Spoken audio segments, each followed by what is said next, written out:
Hi everyone, I'm Airier, and today we're going to be looking at Text Talks Battletech, specifically the Warhammer from Black Pants Legion. Now, last time around, we got to the intermission, so take a while, I guess we're going to start on. Otherwise, you guys know the link below. Hit it up. You did? Great. As I'm doing this, just recently, I think as of last week, the Black Pants Legion was hacked, so they're in a bit of a YouTube algorithm bind. So if you haven't, more than anything, go down there, hit the link. It will help them, and they need that right now. Please do that. Otherwise, let's get started. Intermission BPL Facto Vision, brought to you by our Patreons who literally literally sit through this nonsense and pay us.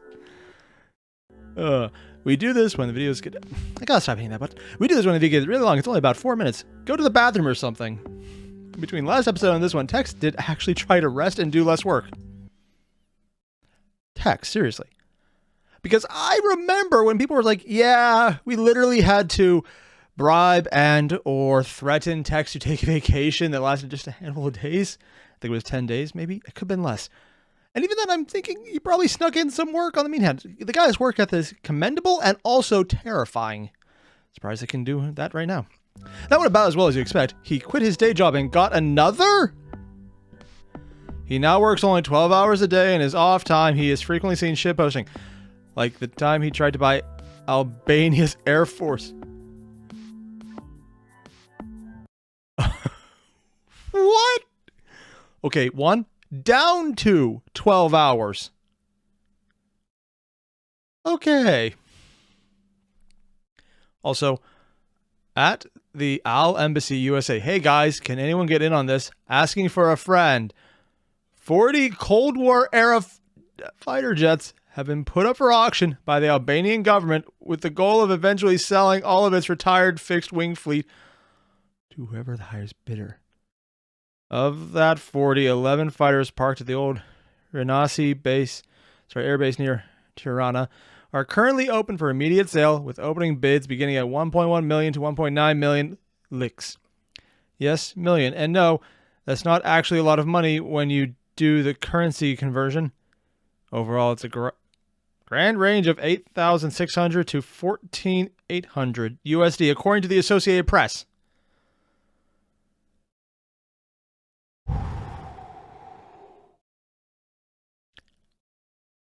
Does Tex have an Air Force?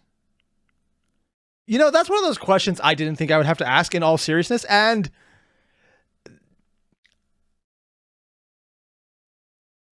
you know, I probably should stop here in case I get answers I'm not expecting and or it could be held against me in a court of law. So I'm just going to stop.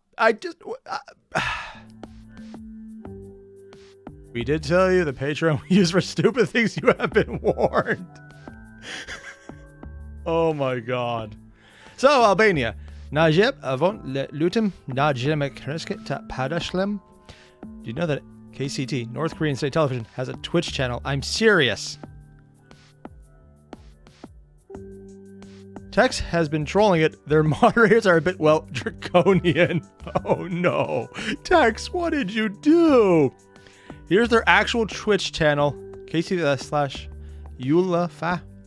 Their shows are pretty fucking bad, I won't lie. Tell them to unban Tex, please. Oh my god. Also, ask them if they have any MiGs for sale. If this makes you feel good, feel proud you support. If this makes you guess what the fuck we're doing, I'll say this. You should have known in advance. Unlike Warhammer Plus. Oh! Oh, I forgot about that steaming pile of what the hell. Oh, dude, Warhammer Plus. It's like the worst thing a gaming company could have done until Wizard of the Coast was like, hold my beer, and decided to make Games Workshop look progressive and fan-oriented by comparison.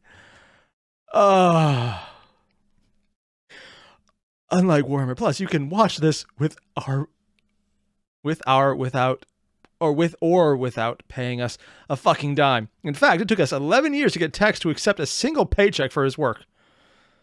Wait, they actually got him to finally take a paycheck? Thank God.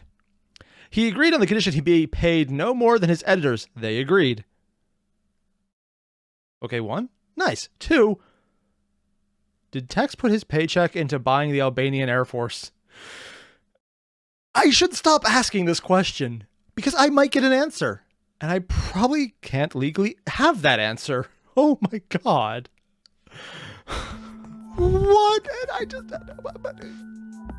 Okay. I just need a breather from just a handful of slides. Hashtag most okayest boys. Tex tried to pay Mike more than his own salary and then some. Mike swore at him for an unbroken 6 minutes till he finally took money for himself. When he agreed, they shook hands on. Then Mike electrocuted a hot dog. Mike, no. What do you mean, Mike? No, you mean Mike? Yeah. No.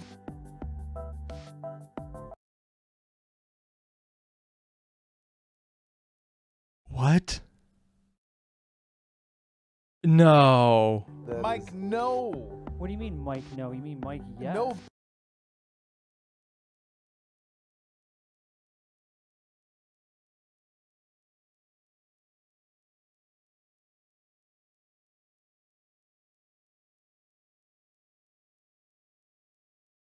I'm assuming this conducts the current from side to side.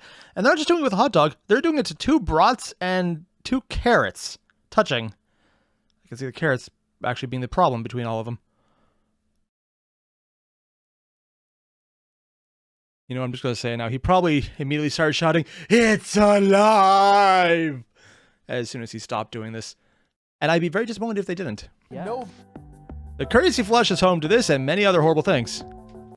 No, you mean Mike? Yeah. Sorry, I had to watch it again. Okay, only cool people know about it, which you are. Speaking of cool people, let me tell you about WBPL 76.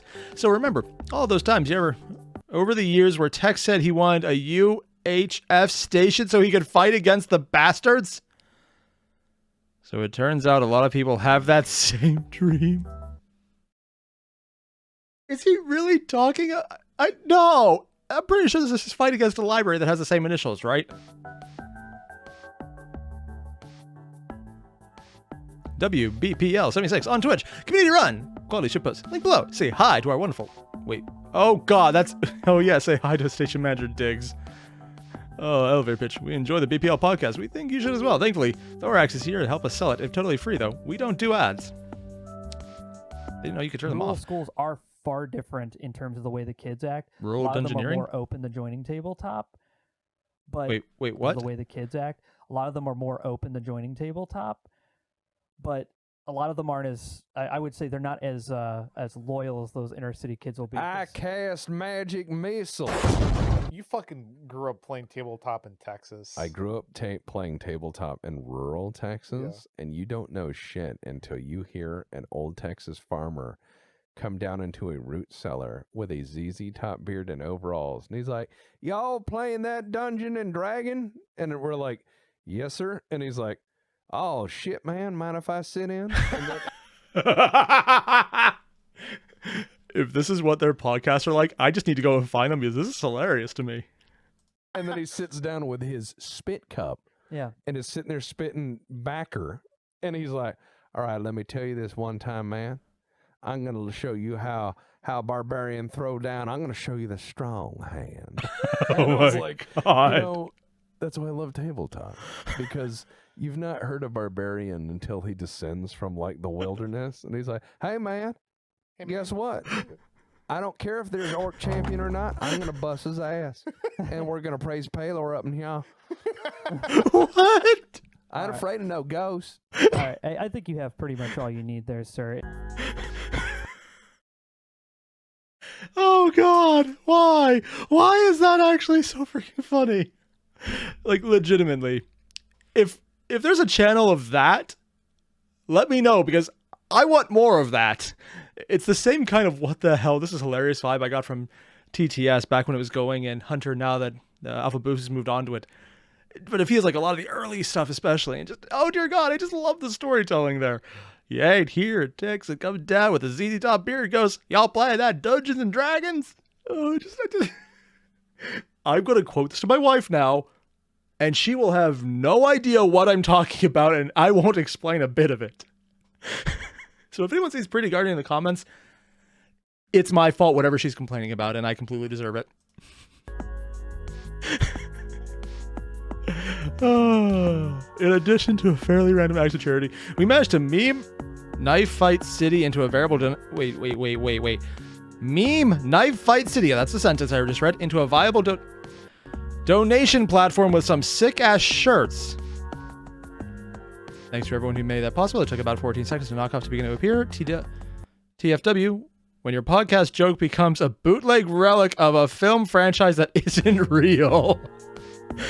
What? I feel like missing context here. Whatever you call this meta shit posting, that is our strength, sir, because you guys keep funny us. Therefore, it is our duty to continue. What am I getting into? Just remember, the BPL is here. This is here because you and nobody else. No endorsements, no likes, just us. You're the boss and the board. And the boss is drunk. Some would call that having respect for what you do. Just our 2 cents. Which is more than they're paid, apparently, from us. TLDR, let us know if you find any free-range MIGs. Anyway, the film's about to start. Please pick up your empty cans. For the love of God, I refuse. I refill them, thank you very much. And then I get drunk all over again. It's funny because I don't actually get drunk that often. Or ever. Now that I think about it, I don't think I've ever been drunk. Yeah, I kind of just skip over to hungover. It's very annoying. That's why I never really tried again. Yeah. What they were saying was we give them the 2 cents. It's 2 cents from anyone but us. And by us, I mean people who go to the Patreon, which is what this is meant for. Which I'm very tempted to join, actually. Part 3. What makes a Warhammer? Oh, there's a person at the bottom of that. Starcore wasn't stupid. For lessons like the Baron weren't unique. Lessons like the Baron were horrifyingly plentiful in the history of the military-industrial complex. The entire, or just lessons the Starleague? Like the Baron were still playing out when Starcore decided to act. From being functionally aware of their surroundings, Starcore knew too well the reckless disregard desperate nations and clients exercised when it came to military planning, and that said programs were ultimately the doom of anyone foolish enough to embrace them. The way forward, they realized, lay in trying to do what their clients seemingly couldn't. Make something good enough, and nothing more. After borrowing a few ideas and concepts from Team Davion and then having their engineers figure out what Davion got right, the Warhammer was rapidly prototyped and slapped into serial production. It wasn't hard, of course. Starcore had the customers years and years of tests, trials. Okay, this is different. I've seen a few points where Tex has used animations. I think there was actually the first one earlier in this video where they had their first 3D animation that was commissioned for the video specifically, but is this just a green screen background on a 3D setup with this superimposed in front of them and a guy just doing random tasks in an overall 3D background? Cool. Sorry, I'm not used to having these elements all spliced together, so it's actually really neat to see that being used. Almost as neat as seeing that first time they used the CG environment just to show the creation of a Warhammer being the arm plugging in socket section. Dude.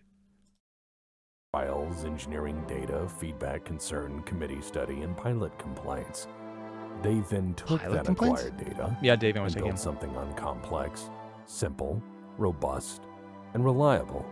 To sell it, they didn't speaking of that animation, promise the world. Where some products are launched with massive ad campaigns featuring scantily clad women, suave men, and well-spoken pundits on every major broadcast channel. Okay, this is just going to be a random thing I need to throw in. Is that actually how things were sold in Battletech? Or is that just him making a joke about things being sold in reality? Because reality, I know it goes that way. Battletech, that actually would be really damn fun to see. And I would love to see just a commercial of all the commercials.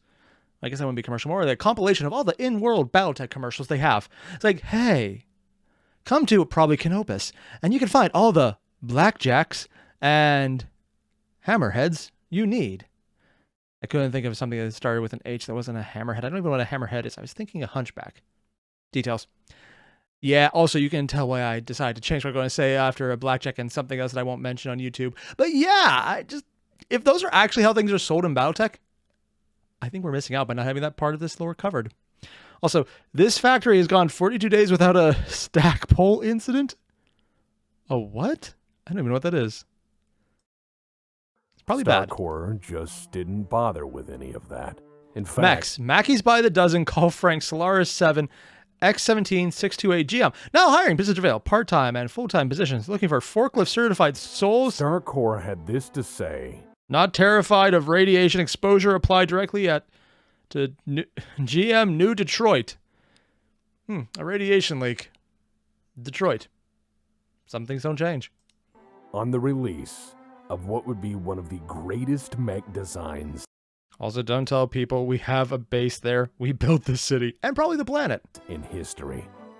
The Warhammer is a mobile mech with enough firepower to destroy or severely damage any mech of the same weight class.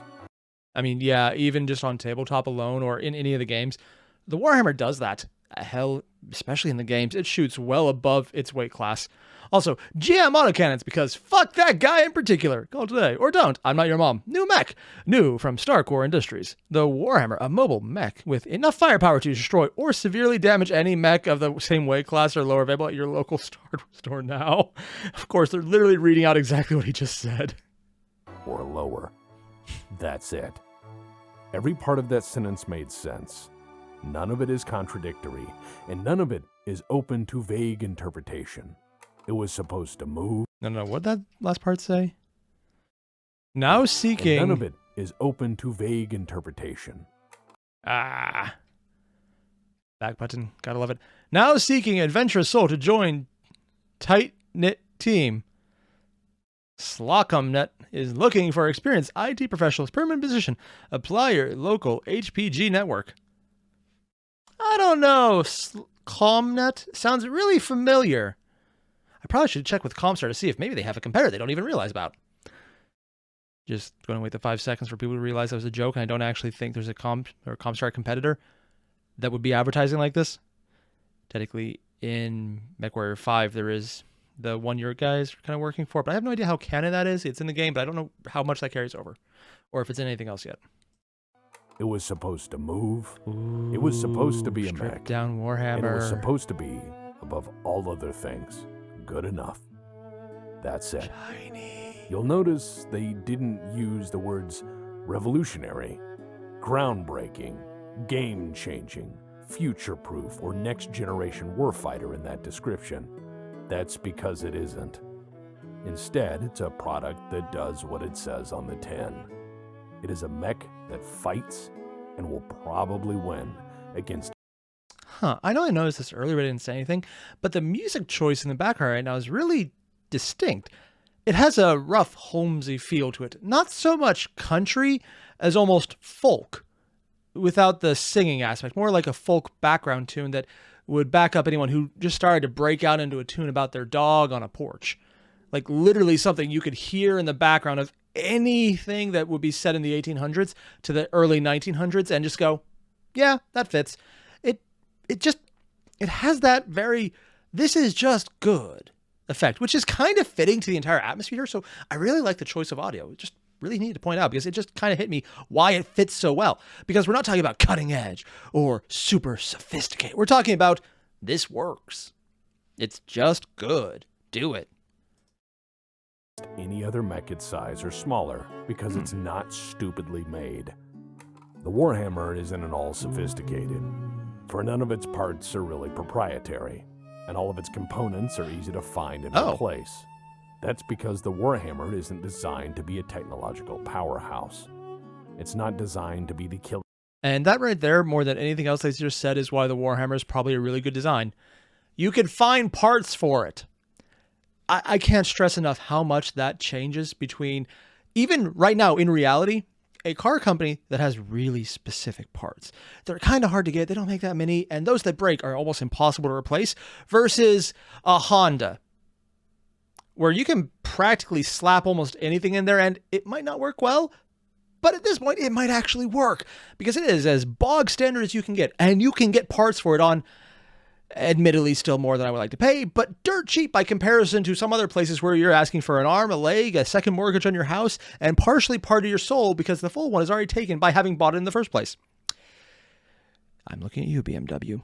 Yeah, so even that alone, despite everything else just working, having parts that you can actually readily replace and are not proprietary and can actually be found, that right there is a godsend for anyone who has to go, okay, we got into a fight.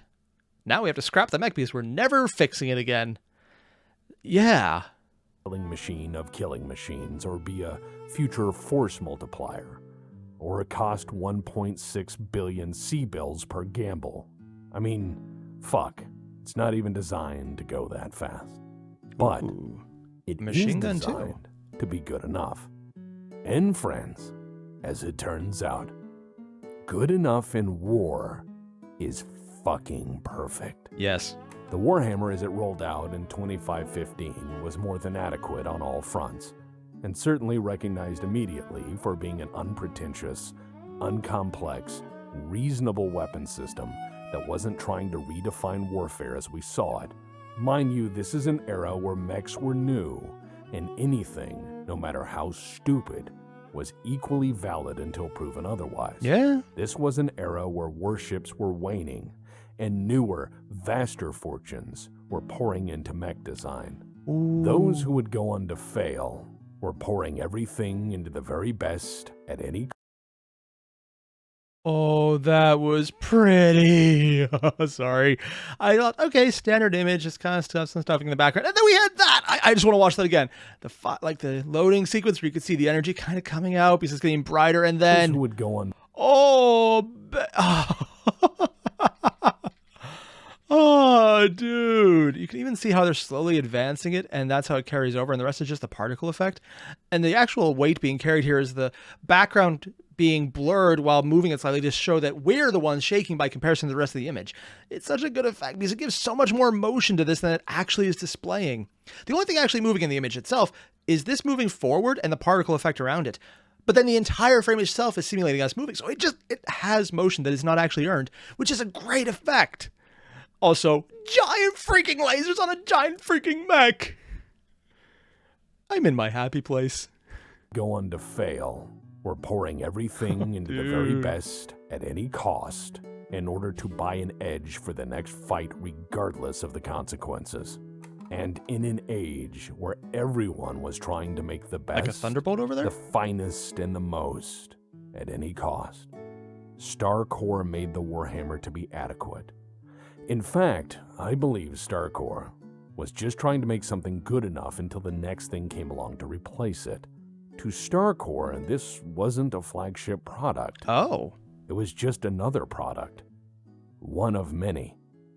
They had no idea how right they got it. Oh.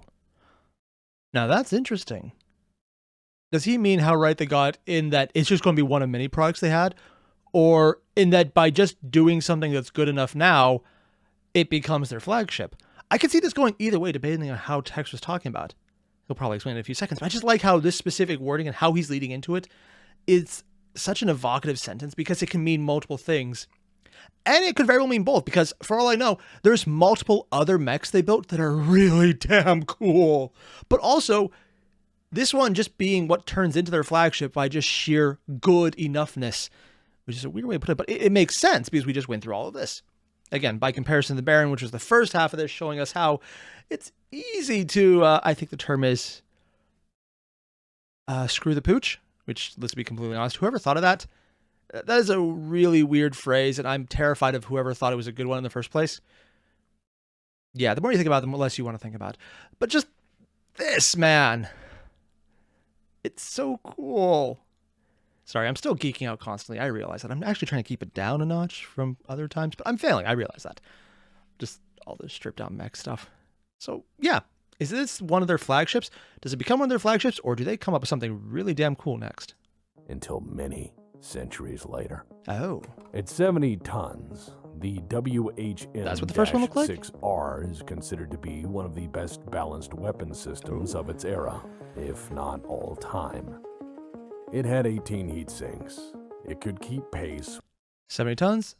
Leviathan Plus. I have no idea what that is. Vox 280. I don't know about Vox, but 280 is surprisingly smaller than I expected.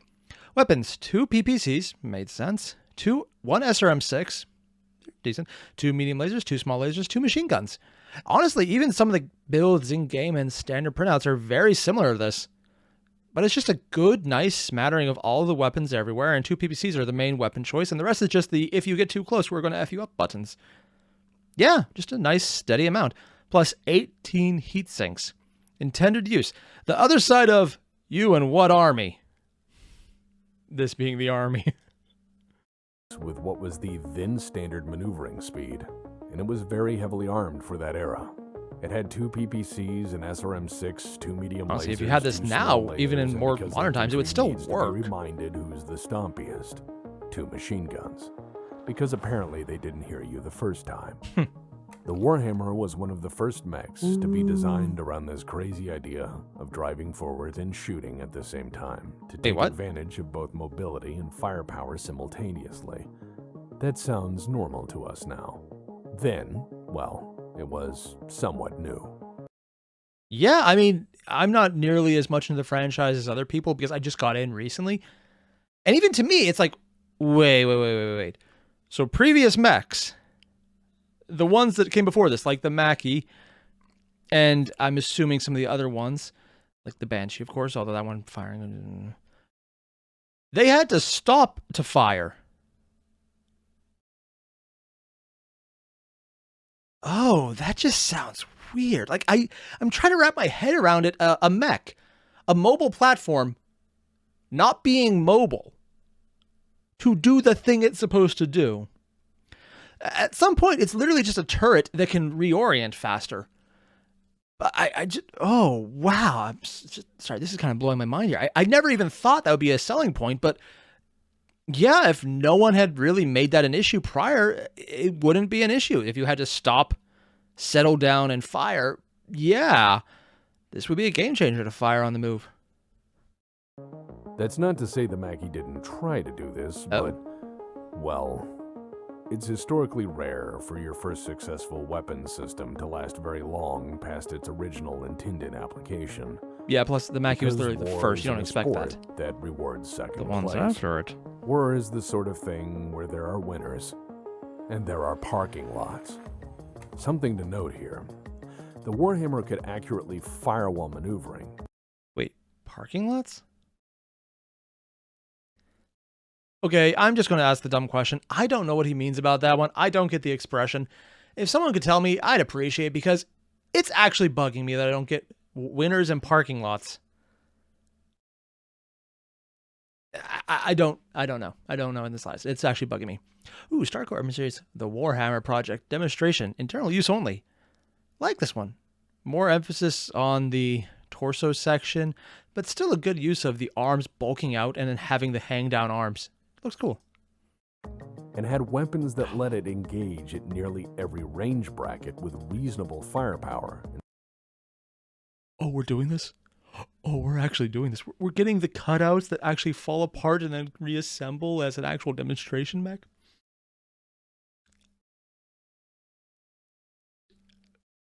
This is a thing of beauty. I'm sorry. I wasn't expecting this. I saw the previous animation. I was like, ooh, that's neat. And now we have this. There's no way this is already a thing. I don't know any way, shape, or form this would have already been a thing. So I'm assuming Tech's commissioned this, or someone's just incredibly talented at the Black Plants Legion, which neither one is mutually exclusive. So entirely possible both. Instead of leaning on one primary weapons platform and hoping it worked in every instance. This was a bit bold in this era. It was something designed to do all the things a mech could do up to this point, but better, and in a wider variety of operational theaters, and, arguably, cheaper. They accomplished this by making it as simple as possible, and uncomplicated as possible, while sacrificing none of its ability to be modified, rebuilt, and remade for whatever the client had in mind. Naturally, a very versatile weapon system with a reasonable purchase point becomes attractive. Yeah. And, well, the Warhammer has been around for so very long and has existed in so many variations that I'm going to cherry pick a few. He's making a valid point, though. Just, it works. It's good. It's usable most places, so it's not going to be fit into one niche where it's useless everywhere else. It's basically saying, hey, you can spend $1 million C-bills on this, or you can spend a fraction of that on something that you know is going to work everywhere. It's not even a hard choice, actually. Unless you're going to get something like a Marauder, which is just amazing, this is, hell, probably even still the better option. or are a diatribe on their own. Also, I just want to point out the thing about this art. That elemental's getting a little too close for comfort right there. Unless they're on your team, and considering this is Merrick, I really doubt it. This Warhammer is going to be not in a nice place very soon. The 6R we've talked about. It's the main production model and is typically what we associate with your standard run-of-the-mill Warhammer. Yeah? That is to say, if we can even apply that concept to something made for 500 plus years without major interruption. Seriously? Oh, The 6D still? was a refit, or rather, base modifications of the 6R. And honestly, this is what I usually kick mine out as, just regardless. 20 heat sinks, nice. Extra armor, PPCs, medium lasers, small lasers, take out the machine guns. Yeah, no, that's a perfectly good choice, and honestly, it's not a huge change. I don't know what the armor standard is. I'm assuming just less armor. Intended use, versatile sniper, rapid redeployment. Yeah, it's a good laser boat. And 20 heat sinks. I mean, if they were double heat sinks, that'd be way better, but that's just because double heat sinks are way better. Extra armor, always a fan. Bought by the Federated Sons. Yes, House Davion spent a lot of money on Warhammers after trying to make their own first, and then realizing they should just pay professionals to handle it. Yeah. The 6D is an amazing upgrade to the standard model by doing something most pilots don't, sacrificing firepower for armor. Oh. The 6D removes anything that takes ammunition and replaces it with either armor or heat sinks.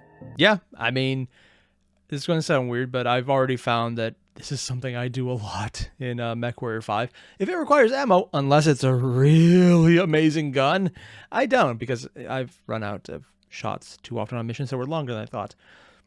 I know on tabletop you're allowed to just build your own kit bash, but I haven't, just because I haven't played enough game to really feel comfortable with that yet. But more importantly, I just like this idea of, hey, it's going to work. And the heat sinks are really damn useful, and you can just slow down to shoot more often. Or slow down to just shoot longer. It works. Also, as much as I like SRMs, you use them up really fast. This is not only a great solution for a longer-term variable intensity conflict, but also logistically it's cheaper when you don't have as many weapon systems to maintain in your stable of mechs, and accordingly afford yourself less strain on logistics systems in a time If of you have the war. parts, you already can fix it easy enough. The 6K is a Kurita take on the Warhammer. Oh.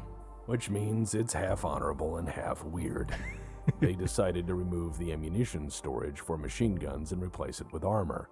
Instead of asking why their heavy mechs were exploding more frequently than anyone else using them at the time, they just removed the ammo. Surely not a training or doctrine problem that could have been corrected. Moving on.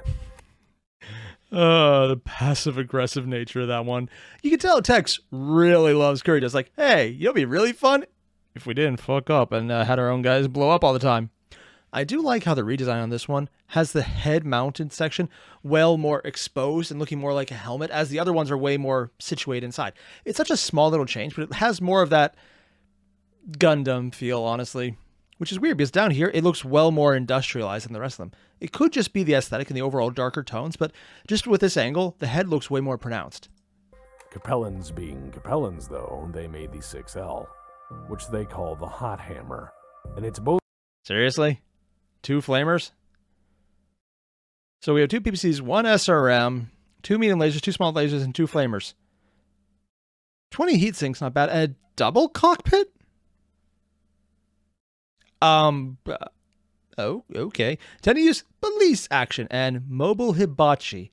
Oh, so basically the PPCs are for if you actually need to use it, and the rest are for their intended purposes of, so, you don't like listening to us? Bring out the flamer. Both fucked up and cool in equal measure. Well, remember how they removed the machine guns so they wouldn't have explosions or incendiary problems? Turns out some design bureau in Capellan space maybe was only reading half their correspondence because they heard fire and explosions and said, yeah, that sounds pretty goddamn great, and made the 6L.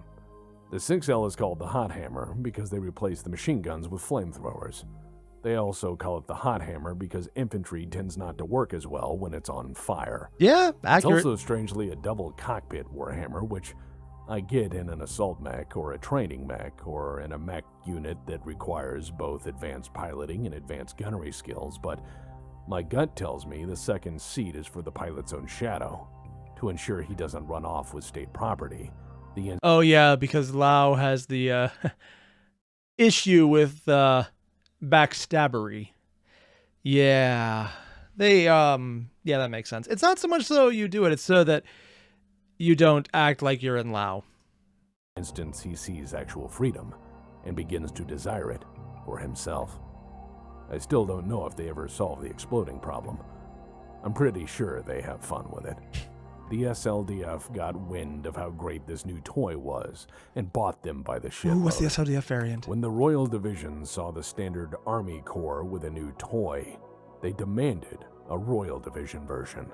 Speaking of 70 tons, ferrofibrous armor. Ooh, nice. Vox 280. Still slower than I'm used to, but again, I usually up engine and down gun things. I know it's stupid, but I just like moving fast. Weapons, 2 PPCs, 1 SRM-6, 2 medium lasers, 2 small lasers, 2 machine guns, 18 double heat sinks, and an Artemis 4 fire control system. Intended use? The collectible one. Oh, dear God. And again, like how I mentioned in the Creative model had a very pronounced helmet, almost like that. This one, it's very much more built in, and honestly, I'm having trouble. I think this is the cockpit right here, but it looks very different. Granted, this is the oldest stylus sketch. Not the oldest, but one of the older ones, because you can tell the line work is more pen than anything else. The 6RB is that Warhammer, and aside from being an incredible collector's item these days for being a surviving Star League Royal Edition of one of the finest battle mechs ever made, it's a fantastic upgrade to the weapons platform. It replaces all the heat sinks with double heat sinks, all armor with ferrofibrous upgrades, and adds an Artemis 4 fire control system.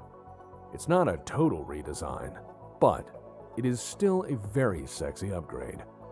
Also, if you happen to find one for sale, make sure to check the serial numbers. There are a lot of upgrade kits out there made to mimic an original Star League build, so make sure the numbers are matching. Or just steal one from a museum. I'm not your dad. The C3 is something the Wolves Dragoons whipped up with clan tech. Because I guess... Oh. If the previous one was just me going, that's neat, I like it. I'm just looking at this going, 70 tons. Endo Steel XL engines, 2 ERPCs, 2 ER medium lasers, 2 medium pulse lasers, a Streak SRM-6, 17 double heat sinks, and an ECM suite. So the entire idea of FU is going to be, no, I can't. How do you do, fellow Inner Sphere kids? This is a thing of beauty, man. Again, I'm pretty sure this is pretty close to the design I got as my first amazing mech that made me fall in love with the Warhammer and MechWarrior 5. Because this is, I think, pretty close to the Black Widow variant. And, oh, I'm just looking at this and getting giddy. Also, one of the reasons I do need to go back to the initial videos Tex did, because I actually understand some of these words now, and they're making me really happy to see them. They missed home. It's got a clan skeleton made of Endo Steel and an XL engine. It's probably one of the most expensive upgrades ever given to a Warhammer, but, well, the Dragoons are legend for a reason. It has double heat sinks, an ECM system, stream SRMs, a modern targeting computer, and extended range versions of all weapons. It's the one you want if you're looking to buy, or the one you copy if you're wanting to build. The 7M is the official variant for the Purple Parakeet. I mean, Free Worlds League. And if you're looking for a Sorry, when he said Purple Parakeet, he was like, wait, but that's not the Jade Falcons. They're green. Oh, Merrick. Intended use. Glory to Merrick. 70 tons. Armor. Reasonable. Engine. A Magna 280. 2 ER PPCs. 1 SRM-6. 2 medium lasers. 1 machine gun. 1 shotgun anti-missile system. Now, I'm not good at this shooty thing, but outside of memes about sawed-off shotguns, I don't think an actual shotgun would be a good missile system. But what do I know? Or maybe Merrick just fucked up. They did put double heat sinks in, though. Design that's the definition of reasonable enough for most war zones, the 7M is just that. in the magical Goldilocks zone of upgrade programs. The 7M is a part-for-part improvement on the original, with significant upgrades in firepower and durability. It has a reinforced chassis and double heat sinks to cool the dual ERPPCs. It has one machine gun and replaces the other with the LFN Lindblad shotgun anti-missile system. It also vastly upgrades the electronics, cockpit, and communication systems with locally available off-the-shelf components. Oh. Again, reasonable. Yeah, honestly, that might downgrade to what they have, but at the same time, the ability to replace your own parts without having to, go insane to find them, it's a valuable trade-off. Good job, Free Worlds League. You get a nod of respect. For how No, long? I'm not glossing over the fact I say reasonable and Free Worlds League in the same sentence. Look, from Kenyan Merrick onward, it's a complex subject. I'll get to them in time. The 8D I bring up because it's something worth considering. In 30... Okay, now this is cool. It's something he did previously with 2 things. This is the earlier one he did with the movement sections and how these are slotting in. But instead of having these parts moving, he froze them on the screen and then added all of these cut-ins with people just doing random inspection work. We saw this guy earlier, and now we have the other ones just in the background. Sorry, it's just neat how they're making so much out of just a handful of images, and splicing them together in different ways is making some very unique different slides. 3066 Star Corps issued an official upgrade of the Warhammer. The Oh? first official factory upgrade in, let me count. 3066 minus 2515. 551 years. Whoa. So I want you to think on that. What product can you make that will be sold, unmodified, largely except for by the end user, for 515 years straight? Think about that. Then add in. I need to go back a second. What the heck? I know it's supposed to be a Warhammer, but the profile and the head is... And the guns are more in the arms than the torso, and they just look like smaller PPCs. And I don't even know what this thing is, and if someone didn't tell me this is a Warhammer, I would not have guessed it. 15 years straight. Product intended for probably the worst environment we as humanity have the capacity to create. New Jersey? War. Oh, that makes sense. So let that sink in. The Warhammer, for many reasons, isn't perfect, but as time has shown, it is a goddamn good design. Also to note, we had a few succession wars and a big coup in between those dates that made absolutely certain that anything not reasonably reliable, fixable, and modifiable through a degrading industrial base and high-intensity conflict more or less stopped working and was forgotten about. For a time, anyways. I'm assuming this is supposed to be a Warhammer here, but honestly, I don't recognize this mech. It's a Federated Suns mech, but it just looks so weird. It almost has like a rebreather effect and a cockpit-mounted anti-air gun? And a side-mounted SRM launcher? What is this mech? Keep that in mind. Is that a Warhammer? I The don't think so. Warhammer 8D is also a partnership with another company we've talked about, Oh? namely for its power plant. The 8D has a GM280 series reactor and is clad in Duralex heavy armor. I point out the GM280 series reactor because based on my partial data... And that is where we're going to end today because apparently my internet decided I don't need internet for the rest of the night. Yeah, I'm annoyed about that. I actually wanted to go on and more about here, but you know what? This is a fine place to stop. We'll come back and I get to geek out over more Warhammer designs. This is... Seriously... Who'd have thought actually understanding and having context for what Tex is talking about when he rambles off all of these specs for the various models would make me appreciate it so much more. I'm geeking out about this, man. It's kind of funny because I know I mentioned this earlier in the video and definitely in other videos. Now that I have context for what he's talking about, this means so much more to me. I just love this even more. I'll probably go back into a live stream eventually about all the previous mech designs he did that I just didn't understand. So the Irby mech. I was going to say urban mech. It just sounds weird to say that. The Irby, the Atlas, the Awesome, just all of those mechs early on that I just didn't really appreciate before fully being drawn into the series when he got to the Star League and the Amaris coup and all of that. I just want to see more, and I know I can get more out of the things I've already seen because I have context now. And yeah, even though we have to cut this early because, again, internet deciding it doesn't need to exist would be an issue, I'm fine with this because it means there's more next time around. I get to see more. This is just freaking cool, man.